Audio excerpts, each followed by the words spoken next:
Hey friends, like everywhere in Azure, we are rapidly implementing changes in the Azure Data Factory visual tools in response to your feedback. Some recent updates include new functionality, better performance, and security enhancements, and Gaurav Malhotra is here to show me what's new today on Azure Friday.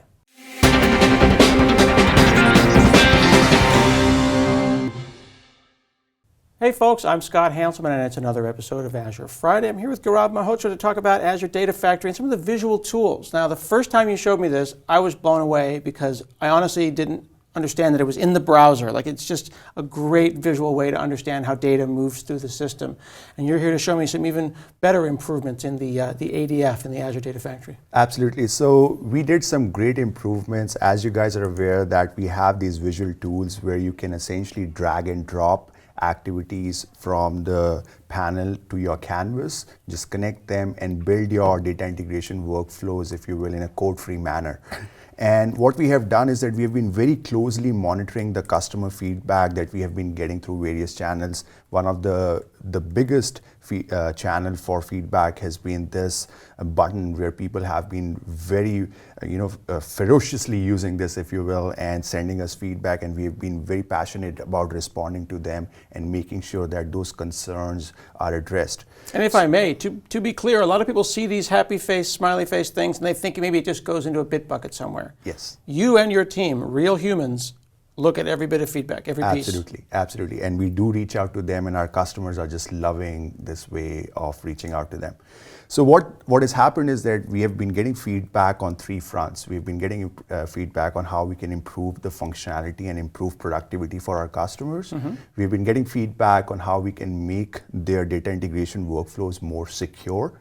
And finally, how we can improve the performance so that they can essentially reduce the time that they spend on building these complex workflows for their data integration scenarios. Mm-hmm. So in terms of functionality, we have done improvements in authoring as well as monitoring. So in authoring, what we have done is that we have released new activities in the toolbox. So now we have 20 activities in this, 20 plus activities in this toolbox. And some of the new ones is the notebook activity. So now you can essentially have a notebook as part of your workflow. So you're essentially, let's say you're gathering data from 70 plus sources that we support, mm-hmm. and then you want to do the data prep, or you want to transform your data in Azure Databricks. So you have a notebook over there where you have written your Python, Scala, or Java code. And you want that particular notebook to be operationalized as a step in your data integration workflow. So you can just use this notebook activity, as you see I've used it over here, mm-hmm. and use that as a step in your pipeline. The other activity that we have added over here is what we call as a filter activity. So you can essentially have this filter activity right after a copy activity if you want to. And the scenario here is that you copy all the data to Azure, but you want your downstream operations to run only on a subset of that particular data. Or let's say you copy 10 files and you only want it to run on just 5 of those files. So you can use this filter activity to filter your data, mm-hmm. what goes to your downstream processes. Then we have what we call as an execute SSIS package activity. If you will. And this execute SSIS package activity is for our customers who have their SSIS packages and they are lifting and shifting them to Azure. And now they want to schedule that on a particular cadence and run that as part of the process. So they can do that firsthand by just dragging this activity.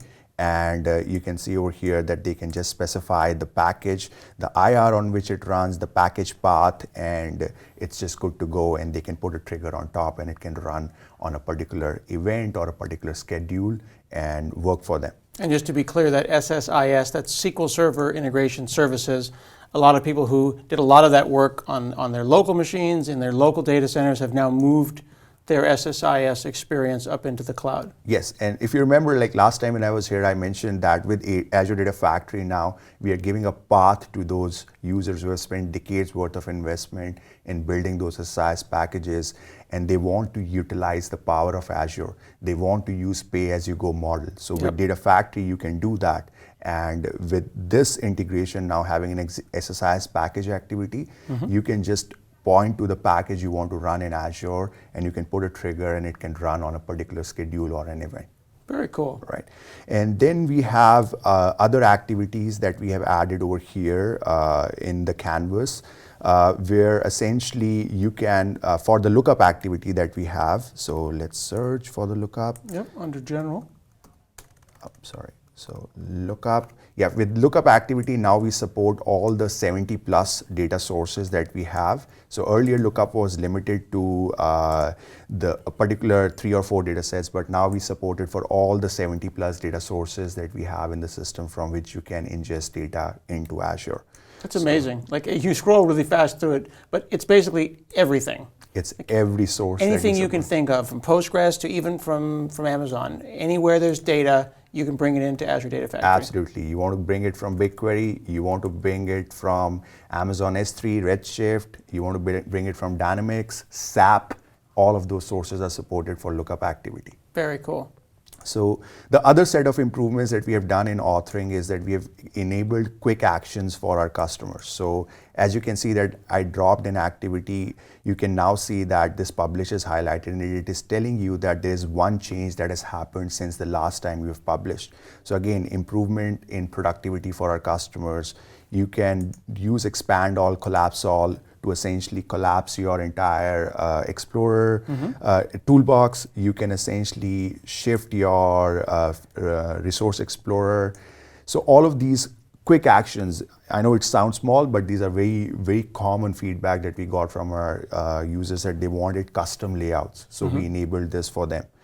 Then what you can do is now you can essentially look at the entire code for a particular activity as well. So you can essentially click this code button and you can look at the entire JSON code for this. And not only you can do that, but you can essentially edit this as well. So I could just type in right now something that I want and it has full IntelliSense as you're typing a particular section, and it will tell you what it is supported and what is not supported, and you can essentially add that and deploy directly as a JSON to your data factory as well. So you have full control from the visual designer. Now, of course, we have a low resolution screen here, but if you have a large screen and you zoom out, you have quite a sophisticated notebook there. Yes. And then I can go, if I speak this language better, I can move faster in this experience, I can go and do that as well. Yes. So it's totally up to you, whatever you are comfortable in. You want to drag and drop, but if after that you want to edit the JSON, you can do that as a customer. Yeah. And then what we are saying is that another feedback that we received a lot from our customers is that I have a particular pipeline built in and I want to essentially use that as a pattern. So I want to clone it because I'm going to use that as a baseline and then edit it. So now you can essentially right click and clone a particular pipeline in your data factory as well. So once you clone, you can see that a new pipeline got created, pipeline P1, and it's just a clone of the previous pipeline that we cloned, and all the settings are copied over as well. So you can start from this. Not only that, if you want to clone just a particular activity on your canvas, you can do that as well. So total control to you as to what you want to do for your pipeline and where you want to start. Are you finding as a user of this, not only as a developer, but as a user of this, that you're spending most of your time in the visual developer now? Yes, so we essentially look at our telemetry very closely and we see that customers are loving the visual experience. And I can tell you that more than 80% of our customers today are trying this visual tool, are using it day in, day out for their data integration scenarios. Wow, so people are living in this now. Absolutely. And that's why we are making these improvements and listening to customer feedback very closely. So in this particular case, let's say you want to search for your entire data factory and search that, is there an Amazon something that I created? So you can just search it and we will show you everything that you've specified for an Amazon data set or a pipeline where it is used. And you can see that here, all those results were returned. And if you wanted to edit each one of those, you can do it directly from here. It's interesting to see how fast Azure Data Factory has become an IDE for big data. Yes. So we are very focused on making sure that with all these new improvements that we are doing in functionality, the performance is not affected. So we are investing a lot of time in making sure that the navigation performance as well as the publish performance, because when you click publish, we generate an ARM template in the background and publish it to your Data Factory subscription. And we want to make sure that that is not affected as we keep on adding new features. So we are paying a very close watch on it and making sure that the perf is high enough for our customers. And customers are seeing this update on a regular basis. They go to the Azure Data Factory on any given day. New features, new improvements, new performance, functionality, security, performance. It's a continuous improvement. Yes, it's a continuous improvement, and we are making sure that customers know about it through different mediums. So we are writing blogs, as you see that almost every other week or every week we release a new blog on Data Factory. And not only that, we have this updates section on top, and every week you can see that there is a little new blog stuff in there. Yes. Yeah. So this essentially takes you to the Azure blog, and it tells you about new features that are lighting up in Data Factory almost every other week or every week. Very cool. So you've got the blog, mini blog right there, and when you click on the smiley face, it goes to an actual human. Lots of big stuff happening to enhance your productivity with Azure Data Factory and the new visual tools. Yes, and this, I was talked about the authoring features. We also did improvements in monitoring, right? So now as your Data Factory pipelines are in progress, you can essentially look in real time to see how much data is being moved. So if this process would be running right now, then you can essentially look in real time. So actually, well, look at that. That's 107 gigs. It shows you how many. Let's kick off this pipeline and we'll be able to see. So I'm just going to rerun this right now. And you can see that as this is running, if I go inside this particular pipeline and look at this, this is real-time progress that we are seeing. So as data would move, we'll be able to see how much data has moved and how much progress we have made for this particular copy. So that's kicking that up, and it tells you the DIUs. Is that data ingress units? So that is data integration units. Integration units. So it's a unit of performance, memory, CPU, and think of it as the processing power that we are throwing for your copy operation. The more the units, the better performance you would get for your cloud-to-cloud data movement. So in this case, you're going to be copying from an Amazon S3 blob into data, and you've already done, there you go, 24 gigs. Yes. So you can see that it's almost a gig a second. Yes. So it's very fast. We are seeing the throughput in real time. You're seeing how much is it done already? Data is written. Yeah, look at that, 32 gigs just in the moment we were talking there. Yes. Fantastic. Yes.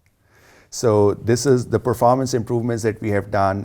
We have also made sure that one of the common things is people want to be alerted in case of failures, right? So we have integration with Azure alerting infrastructure now. So you can see that there is this alerts button on the top, and when you click this alert button, it takes you to Azure portal where you can essentially specify your Data Factory, and you can create alerts on any of these events, failed pipeline runs, activity runs, trigger runs, and you'll be notified.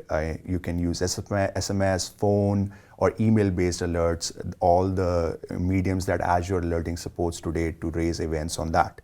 And not only that, you can essentially also look at the metrics for your Data Factory. So again, we have integration with Azure Metrics. So if you click this link, it goes to Azure portal and you can look at your different events for your Data Factory. So in this case, I'm looking at the successful pipeline runs, but you can look at other metrics as well and see how your pipelines have been progressing for the last day or different time period that you specify over here.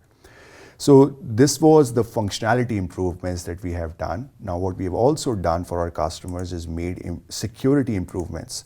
So one of the common asks from our customers was that as you are creating these data sets, they are essentially providing these connection strings over here. So what they wanted is integration with Azure Key Vault. So you can see that for every key, now they can specify over here or they can store that in Key Vault as well. Right, some people don't want to copy paste their access keys. Yes, so they can maintain those in Key Vault at a single place for all their credentials. Very nice. So improved functionality at every level, security features like Azure Key Vault, and I've noticed as you've been clicking around, performance, always a focus with Azure Data Factory. Absolutely. Fantastic. I am learning all about the great new productivity features in Azure Data Factory and the visual tools today on Azure Friday.